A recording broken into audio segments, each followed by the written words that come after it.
Bonjour à toi qui regarde cette chaîne Smart SVT. Aujourd'hui, on va discuter une partie très importante de la conversion de l'énergie dans le muscle strié squelettique, à savoir la structure et l'ultrastructure du muscle strié squelettique. Cette partie concerne les élèves de la deuxième année SVT, les élèves de la deuxième année PC, mais également tous les candidats qui ont l'intention de se présenter au concours de médecine, au concours des infirmiers et le concours des enseignants. Ainsi, les objectifs de notre vidéo pourraient être subdivisés en trois axes. Dans le premier axe, on va discuter la structure du muscle squelettique au niveau de l'organe. Dans le deuxième axe, on va faire la connaissance des myofibres, des myofibrilles et des sarcomères. Et enfin, dans le troisième et dernier axe, on va découvrir les myofilaments et les protéines musculaires. On se voit dans quelques instants.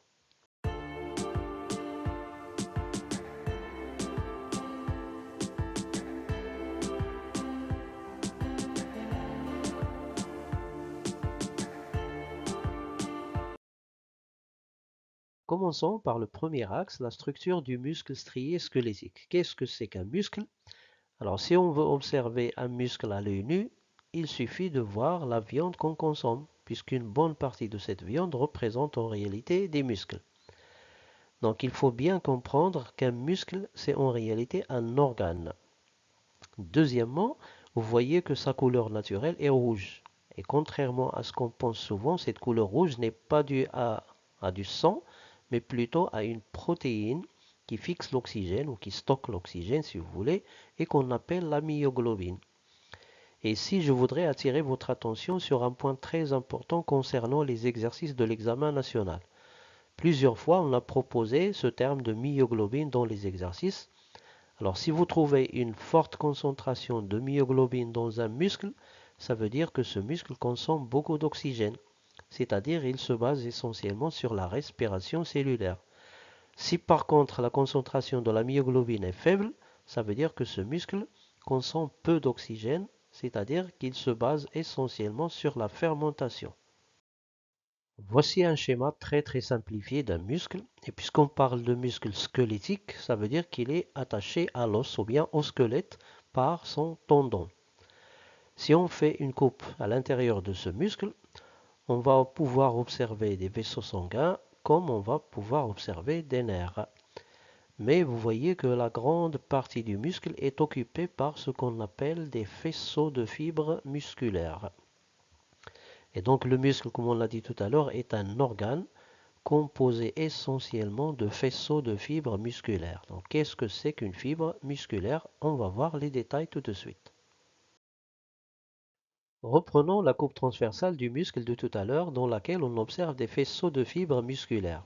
Si on isole l'un de ces faisceaux, on va pouvoir observer des fibres musculaires qu'on appelle également myofibres avec leur noyau. Alors le préfixe myo vient du grec myos qui veut dire muscle.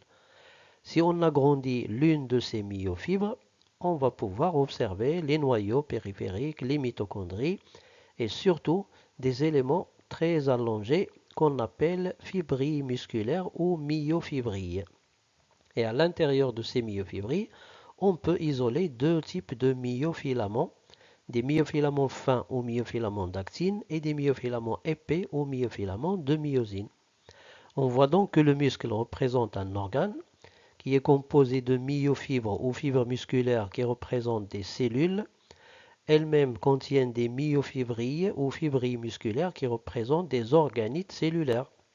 Et enfin, les myofibrilles comportent des myofilaments qui représentent des assemblages moléculaires. Ce qu'on pourrait retenir de cette première partie de la vidéo, premièrement, le muscle est un organe composé entre autres de faisceaux de fibres musculaires ou myofibres. Et quand je dis entre autres, ça veut dire qu'il y a d'autres éléments tels que les vaisseaux sanguins, les nerfs et le tissu conjonctif. Mais ce qui nous intéresse le plus dans cette vidéo, ce sont les myofibres. Alors la myofibre ou fibre musculaire est une cellule. Donc il faut bien comprendre qu'on parle d'une cellule. Cette cellule contient des organites particuliers appelés myofibrilles. Évidemment, il contient d'autres organites tels que les mitochondries, le réticulum sarcoplasmique, etc. Enfin, chaque myofibrille comporte plusieurs myofilaments qui sont de deux types. Myofilaments fins ou myofilament d'actine et myofilament épais ou myofilament de myosine et dont on verra la composition et la structure à la fin de la vidéo. Deuxième axe que j'ai intitulé la myofibre, une cellule particulière. Alors on verra dans cet axe, premièrement que la myofibre est une cellule géante de très très grande taille. Deuxièmement que la myofibre est une cellule striée qui comporte des stries transversales. Et troisièmement que la myofibre est composée de myofibrilles qui expliquent cette striation. Voici une coupe longitudinale très très schématique d'une cellule musculaire ou myofibre où on peut voir d'abord la membrane sarcoplasmique ou sarcolème, c'est-à-dire la membrane cytoplasmique de la cellule musculaire, puisque le préfixe sarco, qui vient du grec sarkos, veut dire chair ou muscle. Deuxièmement, on voit le sarcoplasme en rouge, c'est-à-dire le cytoplasme de la cellule musculaire. Alors la couleur rouge, comme on l'a dit tout à l'heure, elle est due à la myoglobine, cette protéine qui fixe l'oxygène. Troisièmement, on voit les noyaux, il y en a plusieurs, situés à la périphérie de la cellule. On dit que la cellule musculaire est plurinucléée. Alors le trait de l'échelle nous donne une idée sur la taille réelle, la longueur réelle de la cellule qui se mesure en centimètres. Une cellule musculaire peut mesurer 5 cm jusqu'à 8 cm. Donc c'est une cellule géante, très très grande cellule. Alors passons à une photo réelle, microscopique de la cellule musculaire où on peut voir la striation transversale avec l'alternance de bandes claires et de bandes sombres. C'est-à-dire on trouve une bande sombre, puis une bande claire, ensuite une bande sombre, ensuite une bande claire et ainsi de suite. Alors ce schéma peut nous aider à comprendre cette striation. Alors on trouve le noyau à la périphérie avec le sarcoplasme et longitudinalement on voit les myofibrilles. Et au niveau de chaque myofibrie, on peut distinguer la strie Z que j'ai représentée ici en vert. On peut distinguer ce qu'on appelle une bande sombre, puis une bande claire, puis une bande sombre, puis une bande claire qui alterne. Et entre deux stries Z, on a ce qu'on appelle le sarcomère, cette partie de la myofibrie comprise entre deux stries Z successives. Voyons ce qu'on peut retenir de cette deuxième partie. D'abord, la fibre musculaire ou myofibre est une cellule. Donc il faut bien comprendre qu'on parle d'une cellule, mais c'est une cellule un peu particulière caractérisée par les propriétés suivantes. Premièrement, sa grande taille. Donc c'est une cellule géante, c'est une cellule de très grande taille dont la longueur peut atteindre quelques centimètres. Donc 5, 6, même 8 centimètres selon le type de muscle. Deuxièmement, elle est plurinucléée, c'est-à-dire elle contient plusieurs noyaux, souvent situés à la périphérie de la cellule. Troisièmement, son aspect strié, qui est dû à l'alternance de bandes claires et de bandes sombres. On trouve une bande claire, une bande sombre, ensuite une bande claire, ensuite une bande sombre, et ainsi de suite. Enfin, une grande partie de son sarcoplasme, c'est-à-dire cytoplasme de la cellule musculaire, est occupée par des organites assez longs qui parcourent la cellule sur toute sa longueur et qu'on appelle les myofibrilles. Dans la suite de la vidéo, on verra la composition et la structure de ces myofibrilles. Dans cette deuxième partie de la deuxième partie, on va faire la connaissance du sarcomère comme unité structurelle du muscle, et ceci en deux temps. D'abord, on va discuter la relation entre la myofibrie et le sarcomère, et on va voir que la myofibrie est en réalité une suite ou bien une séquence de sarcomères. Ensuite, on va découvrir l'ultrastructure du sarcomère. Observons une coupe longitudinale dans une myofibre ou fibre musculaire vue au microscope électronique. On peut distinguer clairement les myofibrilles. Voici une première, voici une deuxième.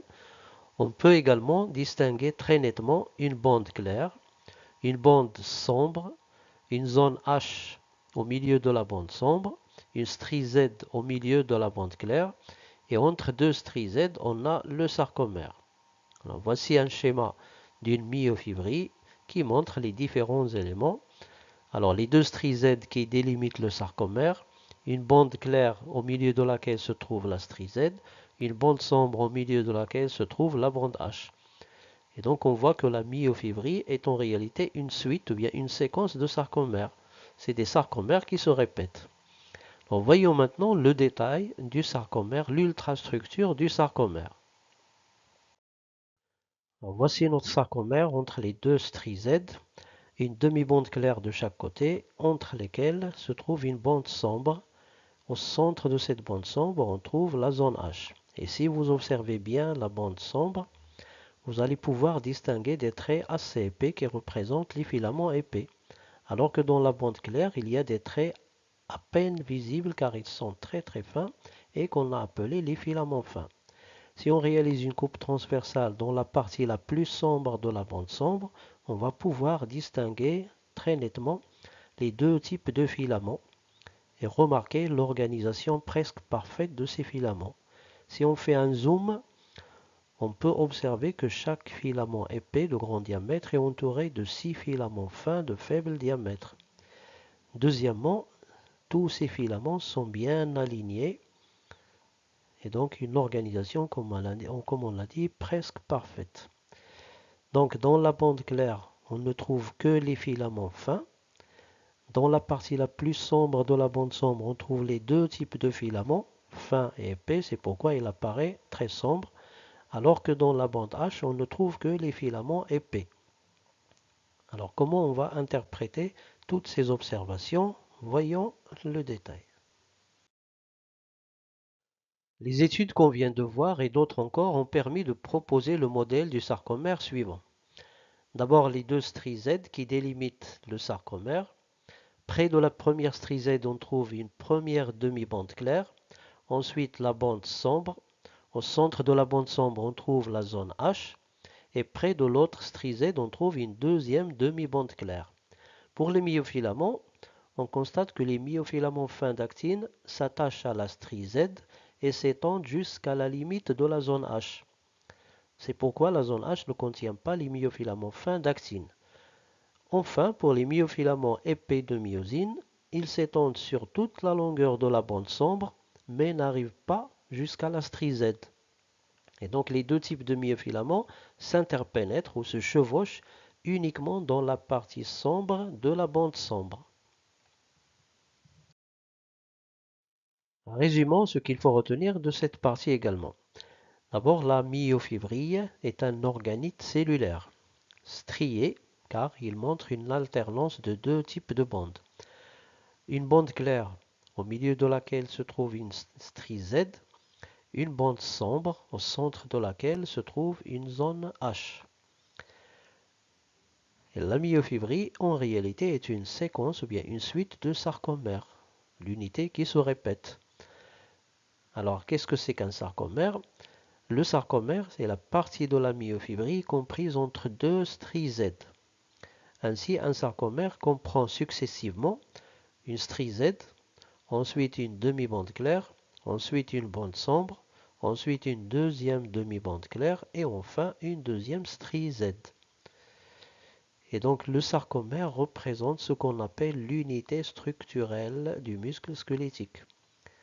C'est la plus petite unité qui se répète plusieurs fois pour former la myofibrie. Donc plusieurs myofibrilles vont former la myofibre, plusieurs myofibres vont former le muscle. La troisième partie, je vais la consacrer aux myofilaments et aux protéines musculaires qui les composent. On va d'abord discuter la structure moléculaire du myofilament fin, qu'on a appelé myofilament d'actine. Ensuite, on va discuter la structure moléculaire du myofilament épais qu'on a appelé myofilament de myosine. Reprenons notre modèle du sarcomère et zoomons sur le filament fin d'actine pour voir de quoi il est composé. Voici une électronographie, c'est-à-dire une photo au microscope électronique du myofilament fin et un modèle interprétatif qui montre que ce filament est composé de trois types de protéines représentées chacune par une couleur différente. On trouve d'abord la protéine d'actine qui est la plus importante quantitativement, c'est pourquoi on l'a appelé le myofilament fin le filament d'actine.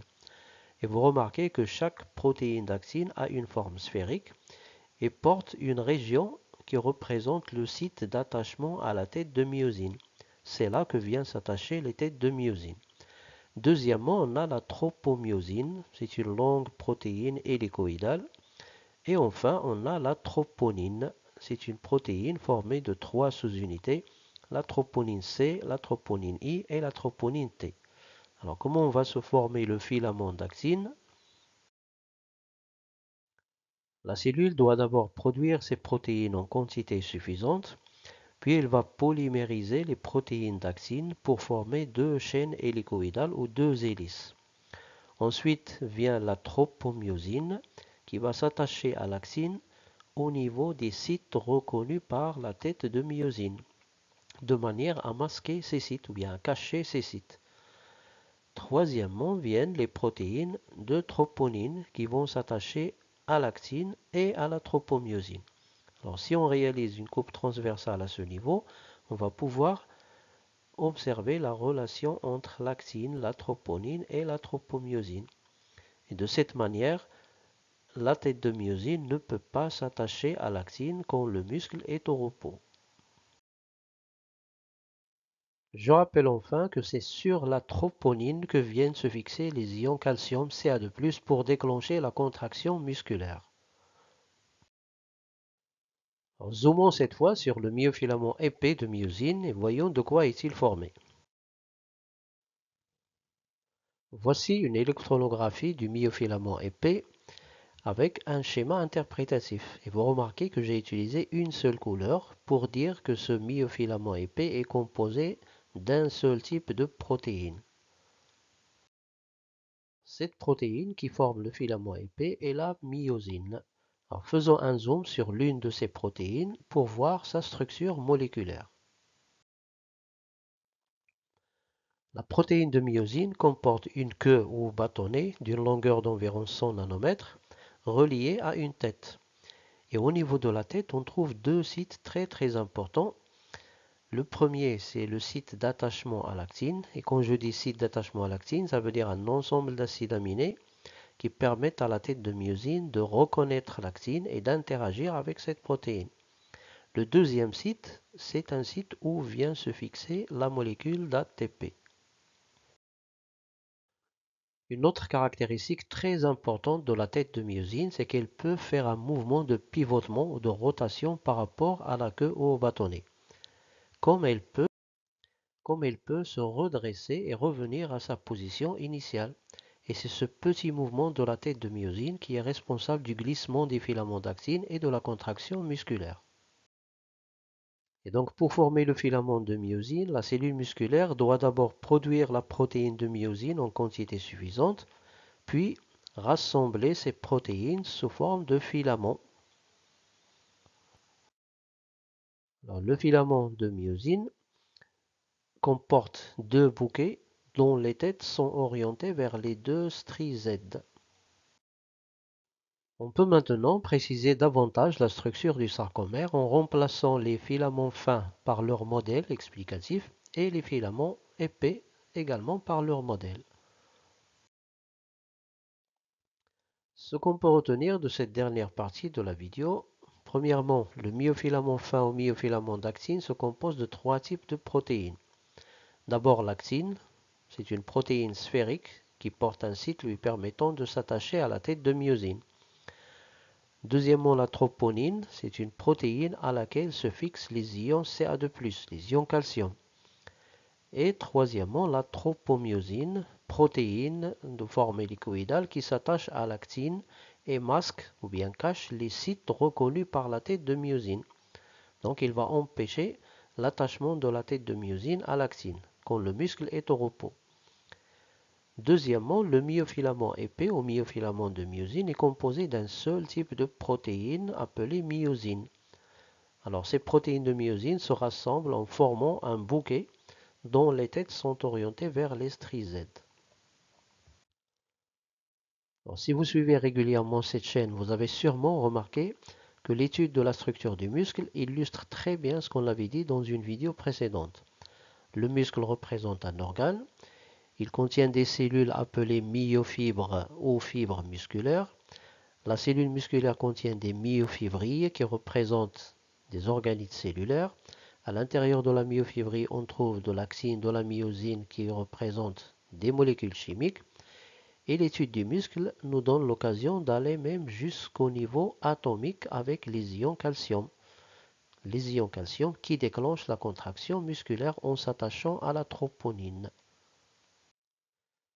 Voilà, j'espère que je ne parle pas trop vite et que le langage que j'utilise n'est pas trop difficile pour vous, pour que vous puissiez suivre les vidéos assez facilement. Sinon, laissez vos remarques dans les commentaires. Merci à toutes et à tous.